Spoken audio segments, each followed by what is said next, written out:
From Chris Hemsworth to Gal Gadot, here are some of your favorite actors who almost gave up before their big break. Let's start with John Krasinski. So I get up there and this PA yells, "They're rolling!" And he throws me into this black tent and I go this close to the screen. Did you know his mom suggested he give acting a try for at least 2.5, maybe 3 years? Well, in an interview with Stephen Colbert from 2018. I'm from one of those amazing families where I was leaving that theater school that I told you. Truly, my mom came to pick me up from that theater school after 16 weeks or something.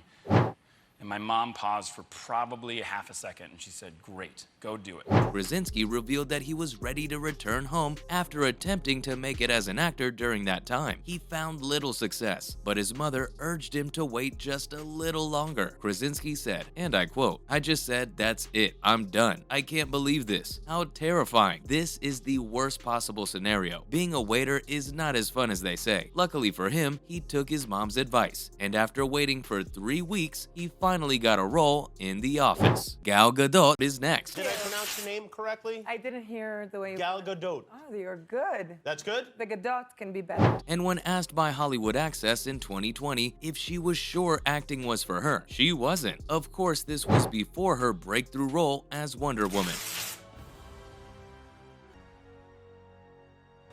She said, and I quote, "There's so much rejection in this profession, and there was a point where I was just like, is it really worth it?" It was while on vacation in Los Angeles that I said to my husband, "Look, we're here now, but we're leaving in 2 weeks. No idea if we'll be back here again. I'm not sure whether that's a career path I want to go down." But during that time period, I had an audition for Wonder Woman. The way everything in the world and the cosmos functions. Isn't that just crazy? As for Melissa McCarthy, We'll chest bump people, and it's like, I've got no business. I'm short.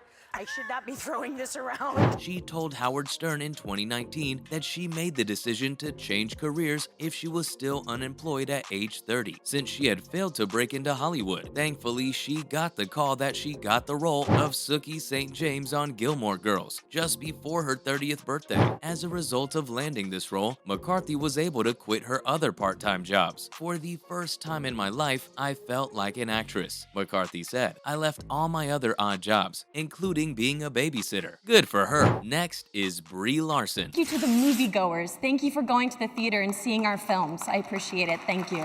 Who, after being passed up for a role in United States of Tara, thought about abandoning acting in favor of returning to school. She told the Sydney Morning Herald in 2017 that she was considering majoring in interior design or marine biology. That was until she received a life-changing phone call. The call was about another opportunity to apply for United States of Tara, as the show's producers had opted to recast the role she had been considering. This time, though, she received an offer to play the part. Now to Chris Hemsworth. Tell you who I am. You know, I'm Thor. She says, "You're Thor. I can hardly walk." Who said in an interview, and I quote, "I was about to quit. I was so overwhelmed by worry that I lost the ability to channel it into anything productive. Thankfully, it all worked out for the best for me." Before he made his mind up to quit, Hemsworth had one last audition in late 2008, and that was for the lead part of Kurt in The Cabin in the Woods. Not long after filming this, he landed the role of Thor in Marvel's The Avengers film series. Robert Pattinson too almost gave up before his big break. That was a good one. I'll argue with that. But that was just before he found out he landed the role of Edward Cullen in Twilight. "That was the worst audition I've ever had to do," Pattinson said to Today magazine in 2019. "I remember contacting my parents and saying, 'I'm done. I can't torment myself anymore.' He must be so glad he didn't, as Twilight was a really big movie." As for Jon Hamm, who said in a 2018 interview with ABC News, "I moved out to Hollywood to act when I was 25, and I thought, if I'm 30 and I'm still waiting tables, it's time to go on to something new." Ultimately, the star of Mad Men celebrated his 30th birthday on the set of We Were Soldiers, the first major Hollywood film in which he starred. "I was ecstatic beyond words. A large group of my long-lost pals made the trip down to see me. How proud his friends must have been, and how glad John must have been too for not giving up." Moving on to Millie Bobby Brown. Keeping up with the Kardashians all the way. You love the Kardashians? I love them.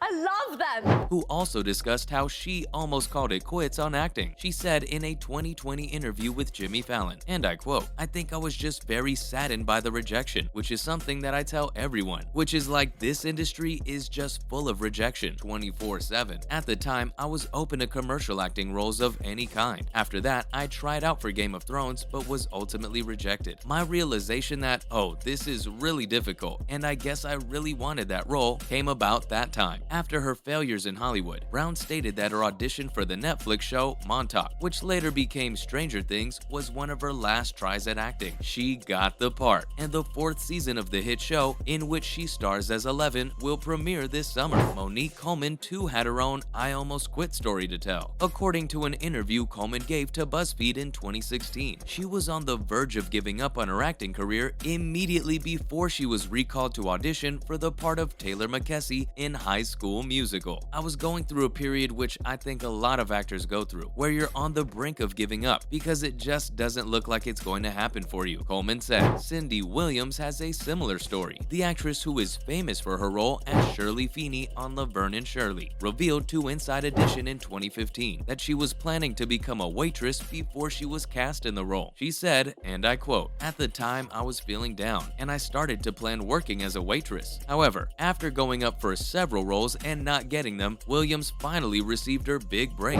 What do you suggest I do? Flap my arms real hard and head toward the window? Maximilian Greenfield also got a major break just in the nick of time. Storyline, I thought it was fantastic. I love that you can take something kind of so absurd in this idea that he decides to be a Romney all of a sudden. Greenfield revealed in 2020 on Live with Kelly and Ryan that he was struggling to find acting work while his daughter was still a baby. In an effort to find alternative employment, he contacted his friend, Hot in Cleveland producer Todd Milliner. He said, and I quote, "I told myself, I don't know if I still want to do this. Auditioning and acting, I just couldn't handle it. I contacted our pal Todd Milliner by phone, and I was like, hey man, can I have a job in the office?" However, Greenfield quickly tried out for the role of Schmidt on New Girl, and thankfully he landed a role. Guess he didn't need the office job after all. As for Willie B. Harper, Hey, I'm William Jackson Harper. I got 50 needles in the face. Like Hellraiser.